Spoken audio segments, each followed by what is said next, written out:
목사님 안녕하세요. 제가 서로돕기 센터로 오랜만에 찾아왔습니다. 그동안 목회를 하시다가 이제 이 서로돕기 센터 원장으로 취임한 지도 한 6개월 이상 됐죠. 그동안의 그 정황, 이렇게 인사도 좀 나누실 겸 한번 말씀해 주시면 좀 고맙겠습니다. 예, 제가 교회를 섬기다가 코비드 19 때문에 예배다운 예배를 드릴 수 없는 그런 상황 속에 안타까움과 또 아쉬움과 여러 가지 고민들과 번민들이 있었을 때 이 전님 그 서로돕기 센터 원장님께서 전화를 주셨습니다. 그래서 뜻밖의 없고 또 교회적으로도 어떻게 앞으로 이끌어가야 되는가 이런 고민과 참 많은 생각에 잠겨 있을 때 원장으로 일해달라고 하는 제안을 받고 고민을 했죠. 그래서 기도하는 가운데 시간 좀 달라고 그래서 한 2달 정도 함께 제 아내와 이런 얘기를 나누고 기도하면서 어쩌면 물론 우리가 목회를 하고 정년퇴직하는 것이 하나님 앞에 영광된 그런 일이지만 하나님께서 혹시 우리에게 또 다른 곳으로 쓸 곳이 있어서 이렇게 부르시는 건 아닌가 한번 기도해보자 그렇게 얘기를 한 후에 서로 기도를 하는 가운데 우연히 제 아내하고 저하고 일치돼서 얘기가 나는 것이 오래전에 나눴던 얘기가 기억이 났던 겁니다.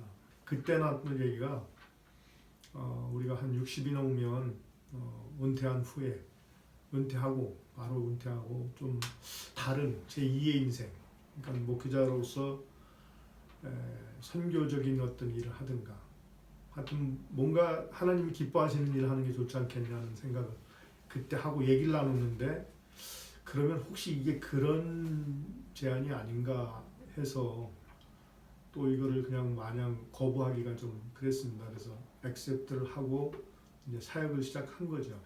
근데 과연 하나님이 기뻐하실지 혹은 저희들은 기도 가운데 이제 액셉을 했지만 또 하나님 여전히 교회를 더 충실하게 섬기기를 원하시는데 이 기관 사역을 하는 것이 과연 하나님의 정말 원하시는 일인가 지금도 여전히 고민을 하고 있습니다. 그러나 이렇게 섬김의 나날이 갈수록 뭔가 이 안에서 또 우리가 그냥 사회적인 봉사뿐만 아니라 선교적인 일을 감당할 수 있는 일들이 있겠다라고 하는 것이 발견되면서 앞으로 물론 이 기관이 non-profit organization이고 또 정부의 보조를 받는 그런 기관이라 한계는 있겠지만 그러나 그 가운데도 뱀처럼 지혜롭게 해서 뭔가 기회를 찾아야 되겠다 그렇게 지금 생각하고 있습니다. 네. 그 목회를 하실 때는 그 성도들하고 또 뭐 목사님들 같은 동력자들 그런 분들을 주로 만나고 또 만나지는 분들이 대부분 이제 소위 하나님의 백성들 뭐 이런 분들인데 이런 사회봉사 단체 이런 기관에서 일하다 보면 아마 그 만나는 분들의 그 범주가 상당히 넓어지고 일반인들도 만나고 또 뭐 사회의 어떤 약자들도 만나고 다양하게 만나질 텐데 어떻습니까? 그 만나지는 사람들을 대하면서 어떤 그 마음에 그런 느낌이 드는지 또 일전에 목회하실 때와 지금 이렇게 사회 봉사단체 하면서 그런 어떤 세상을 바라보는 시각 이런 거에 대해서 한번 좀 말씀을 해주시면 좋겠습니다. 예, 참 귀한 질문 같으신데요. 아무래도 우리가 교회에서 목회자로서 성도들을 섬길 때는 물론 그들의 영적인 필요에 의해서 오셨기 때문에 저희들이 영적인 그런 사역을 통해서 영의 양식을 공급하는 일에 주력했으면 됐는데 여기 기관에 와서 사역을 하다 보니까 그런 어떤 영적인 필요보다 육적인 필요에 의해서 오시는 분들이 좀 많으신 것이잖아요. 그래서 조금 어떤 목회 혹은 여기서 사역의 포커스가 약간 좀 다르긴 하지만 그런데 의외로 제가 볼 때는 이분들이 뭐 영적으로 순수한 건 아니지만 왠지 그 자신들의 필요한 물질적인 어떤 삶에 필요한 것들을 보충해주기 때문에 쉽게 마음이 열리는 것을 제가 이렇게 느끼고 있습니다. 그래서 물론 우리가 한국인들 같으면 소문을 통해서 제가 목사라는 걸 아는지만 그 외국인들 같은 경우는 제가 목사라는 건 모르거든요. 그런데 서로 대화가 가는데 섬긴 가운데 뭘 그런 걸 느끼나 봐요. 그래서 그들이 이제 아유 패스터 그러면 뭐 아니라고 할 수 없잖아요. 패스터니까. 예 맞다고. 그러니까 뭔가 그런 걸 통해서 아 이 사람들한테 느낌으로 지금까지는 느낌으로 메시지를 주고 있구나. 근데 거기서 만족치 아니하고 이제 뭔가 진짜 제가 그동안 뭐 한 30년 동안 목회하는 동안 배운 여러 가지 그런 전도 전략이나 이런 거를 어떻게 소위 말하면 법에 저촉되지 않으면서 기관의 어떤 저기 누가 되지 않으면서 할 수 있을까 지금 지혜를 좀 모으고 있는 중이에요. 그래서 조만간에 그런 방법이 나오면 그들에게 이 예수님께서도 보면 오병이의 기적을 베푸실 때도 물론 많은 군중들이 영적인 굶주림 때문에 예수님을 따르시기도 했지만 또 육적인 그런 가운데 육적인 굶주림 속에 있는 군중들도 있었기 때문에 그런 분들에게 하나님께서 기적을 베풀 때 큰 그 기적의 역사들이 나타났듯이 혹시 이 기관이 그런 선교적인 그런 역할을 감당할 수 있다면 얼마나 감사한 일일까 생각하고 지금 섬기는 가운데 있습니다. 네. 그 지금 말씀하신 것처럼 이제 만나지는 사람들의 그 부류가 다르고 그러다 보니까 아마 그 목회자의 심정, 목회자의 입장으로 사람을 바라보는 그런 말씀을 하셨는데 제가 지금 또 한번 이렇게 목사님한테 좀 여쭙고 싶은 거는 기독교 관점에서의 소위 그러니까 교회에서나 선교 단체에서나 그런 데서 구제를 통해서 남을 돕는 것을 통해서 선교하는 그런 시각이 있다면은 또 일반인들도 구제는 하잖아요. 네. 하나님 모르는 사람도 구제하고 일반 다른 종교 단체도 구제 사역을 하고 또 평범한 이런 그 사회 단체, 봉사 단체에서도 구제는 하는 거예요. 그래서 그런 다양한 구제 그 사역 속에 어떻게 해서 그것을 좀 그 조금 전에 말씀하신 목사로서의 목사 입장으로서 그것을 조화시킬 것인가? 때로는 이렇게 구제가 잘못되면 그냥 일반적인 면에서는 그냥 넘어가는데 이 신앙인들 특히 교회나 선교단체에서 구제가 잘못되면 너희들이 우리를 말하자면 예수 믿게 하려서 구제하는 거지 이제 그런 얘기들이 이제 나오는 경향이 있기 때문에 목사님은 이제 오랜 동안 목회도 하셨고 또 선교회에도 좀 인볼브 하셨기 때문에 그런 양쪽을 바라보면서 어떻게 이것을 좀 선교적인 관점으로 풀 수 있을까 그런 어떤 철학이나 그런 생각을 지니고 계신지 그런 말씀을 좀 해주시면 좋겠습니다. 네, 뭐 아까도 말씀드렸지만 이제 어차피 뭐 저는 목사이기 때문에 세상을 바라보는 시각 또 제가 어떤 행동하는 뭐 어떤 섬기고 사람들과의 대인관계 모든 것들이 뭐 100%꼭 그런 건 아니에요. 거의 그런 거죠. 제 시각이 하나님의 관점에서 바라보려고 하고 어떻게 하면 하나님 앞에 영광 돌릴 수 있을까 이런 일들을 통해서 그러니까 나의 직업 내가 하고 있는 일들 그런 거는 우리 목회자라면 누구나 다 지니고 있는 그런 뭐랄까 사명감이라 할까요? 세상을 바라보는 시각이라 할까요? 저도 마찬가지로 그런 걸 갖고 있는데 참 35년 된 이 기관이 뭔가 그런 구제 사업을 통해서 그들에게 필요를 채워주고 도움을 주는 것으로만 끝난다면 무슨 의미가 있을까? 뭐 그거는 뭐 이 기관이 아니어도 다른 기관도 얼마든지 많이 할 수 있는데 근데 지금까지 이렇게 이력을 보면 여기에 이제 이사님들 저도 그렇고 전 원장님들도 다 크리스찬들이에요. 그래서 이분들이 이 기관을 세우시고 이끌어 오셨을 때는 분명히 똑같은 마음들이었을 것이라는 생각을 하는데 단지 하나는 지금 미국의 그 뭐랄까 그랜트 제도가 자체가 이제 종교하고는 좀 이렇게 거리를 두게 하는 지금 그런 정책들이어서 좀 조심스러운 거죠.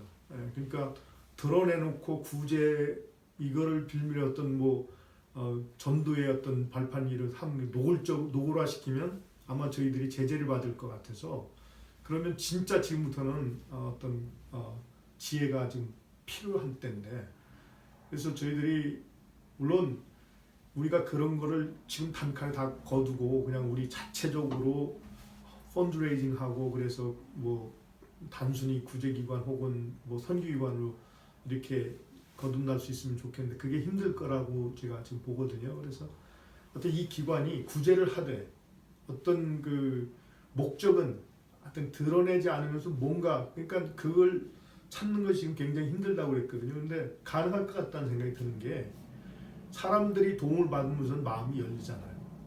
누구든지 당신들의 필요를 채워줬을 때 그들이 느끼는 감정 그냥 그거는 어떤 유도하고 일부러 그러는 건 아니고요. 그러니까 성실하게 그들의 필요를 채우고 돕고 그리고 그들이 뭔가 또 다른 틀리면 그 뭔가라는 거는 영적인 거겠죠. 정신적인 거고 영적인 걸 텐데 그런 니드가 있을 때 지혜롭게 그들에게 영의 양식을 공급한다면 교회에서 사역하는 거 못지않는 또 좋은 효과들이 있지 않겠냐 그런 생각을 지금 갖고 있습니다. 예, 저는 이제 선교사이기 때문에 이 선교 현장에서도 이 부분 구제를 통한 선교 이런 부분들을 많이 생각을 해봤는데 이런 것들이 있더라고요. 말하자면 구제를 통해서 복음을 전하는 그러니까 구제라는 것이 하나의 복음을 전하는 통로다. 그런 개념을 가질 수도 있고요. 반면에 이거 잘못하면은 하나의 미끼 낚시할 때 그 고기를 잡기 위해서 미끼가 되는 그런 경향이 있었다는 걸 제가 알기 때문에 이 사회봉사 단체는 사실은 그런 어떤 그 단체를 운영하는 분들이 크리스찬이고 또 목사를 할지라도 기관 자체의 생리가 이 선교 단체가 아니기 때문에 아마 그 접목이 아직까지 좀 명확하지 않는 이제 그런 부분으로 저는 생각하고 있어요. 그래서 이제 마지막으로 제가 또 이제 질문을 드리고 싶은 거는 그렇다면 이제 지금 대충 윤곽이 말씀 속에 윤곽이 드러났는데 법적인 문제나 이런 종교적인 그런 그 어떤 어려운 장애물이 있겠지만 그런 그 협력, 선교 단체하고 실질적인 협력, 또 교회들하고 실질적인 협력 이런 것을 통해서 어떤 선교적인 방향을 찾아가는 그런 것에 대해서 혹시 구체적인 그런 계획이나 비전이 있으시면 말씀해 주시면 참 좋겠습니다. 예, 저희들이 지금 저희 기관이 지금 메인이 세 개 그 서비스가 있습니다. 하나는 이제 법률 서비스. 그래서 여러 법적인 필요를 도움의 필요를 있는 분들에게 도와주는 형법 또 민법 또 여러 가지 상법 혹은 이민법 하여튼 각종 그 법률의 도움을 필요하신 분들에게 그 서비스를 제공하는 게 있고 그다음에 이제 저희들이 의료 서비스예요. 보건 서비스예요. 그래서 주로는 이제 어린이를 상대로 하는 것인데 아마 조만간에 코비드-19 그 백신 레이드가 나오면 아마 저희들이 줄 수 있을 것 같습니다. 지금 저희들 사이트에 보니까 그거를 이분들이 그 준비한 걸 보니까 앞으로 백신을 공급하기도 또 맞추게 되면 우리 기관이 그런 걸 하고요. 그 다음에 이제 저희들이 하나 지금 하고 있는 게 음식 서비스입니다. 이 세 가지를 하고 있는데 거기에 더 플러스해서 이제 교육 서비스, 즉 제가 계획하고 있는 거는 지금 현재 IT 분야가 뭐 분야라고 얘기하면 스마트폰, 컴퓨터 뭐 여러 가지 요즘에 이제 또 줌 미팅이 또 이렇게 코비드-19 대세고 그런데 이런 것들을 자유자재로 좀 크리에이티브하게 그 사용할 수 있는 또 사용하고 싶은 욕구들이 있을 거예요. 또 유튜브가 또 상당히 많이 그런 건 또 어떻게 하는가. 그래서 그런 거를 그 오셔서 집에서를 하려면 좀 힘드니까 저희들 기관이 어떤 일정한 교육 장소에 시설을 갖춰놓고 어떤 커리큘럼에 따라서 제공을 하면 아마 처음에야 무슨 많은 분들이 모이시겠나 뭐 어떤 선전 문제, 그 홍보 문제 이런 것 때문에 그러나 그렇게 해서 우리 이민사회의 필요를 채워드리고 또 제가 또 한 가지 생각하는 거는 데이케어 세어네 같은 거 지금 이제 부모들에게 그 가정에 이제 어린 자녀를 둔 사람에게 그런 거를 제공함으로써 사람들이 만날 수 있는 어떤 컨택 공간이 필요하지 않나. 그들의 정말 내가 이걸 꼭 배우고 싶은데 어디서 배우나 뭐 참 이런 고민거리가 있는 분들에게 언제든지 당신 시간만 내면 되십니다. 장소에 오셔서 그러면 거기에서 어떤 대화들이 오갈 것이고 물론 배움이 있지만 그러다 보면 거기가 우리가 소위 말하면 어떤 컨택 포인트가 돼서 좋은 만남의 기회가 되고 또 새로운 장을 열 수 있는 기회가 되지 않겠나. 물론 그 뒤에 또 이면에는 선교의 기회가 되지 않겠나. 그런 거는 이제 뭐 계획은 우리가 할지라도 경영하시는 일은 하나님이시니까 저는 그렇게 하나님께 어떻게 하면 영광 돌릴까 하는 그런 마음을 가지고 그런 일들을 계획하고 그랜트도 받고 또 이제 점차적으로 오픈할 생각입니다. 하나님이 저에게 힘 주시고 능력 주시고 또 선한 동역자를 붙여주시는 그런 걸 통해서 지금 앞으로 이 기관을 조금 더 활성화시키고 정부에서 받는 그랜트뿐만 아니라 선교적인 역할도 감당할 수 있는 그런 기관으로 아름답게 거듭나도록 한번 최선을 다해볼 생각입니다. 그 법적으로나 그런 기관의 아이덴티티는 사회적인 봉사단체지만 그런 활동을 통해서 어떤 선교적인 그런 커넥션을 이루는 그런 사역의 생각을 갖고 계시다 이제 그런 말씀 같은데요. 네. 이제 그렇다면 이제 그동안 또 목회하시면서 선교기관도 많이 돕고 또 함께 또 선교기관에 동참해서 여기 지금 영시니어 미니스트리가 있고 생명의 샘 선교회가 있고 또 우리 가끔 모였던 PGT 그 하나님을 기쁘시게 하는 모임 그런 모임들이 있었는데 하여튼 그런 동력자들하고 이제 이 일을 하다 보니까 이렇게 자주 만날 수 있는 그런 기회가 좀 줄어든 것 같고 그런데 그분들에게 좀 격려도 해주시고 함께 협력하는 그런 말씀하고 오늘 인터뷰를 마치도록 하겠습니다. 네, 뭐 제가 갑자기 이제 그 원장으로 취임하고 또 제가 또 개인적으로 직업을 갖고 있다 보니까 현재까지는 전에 비해서 기여를 못한 것이 사실입니다. 그럼에도 불구하고 마음은 여전히 여러분들과 함께하고 있습니다.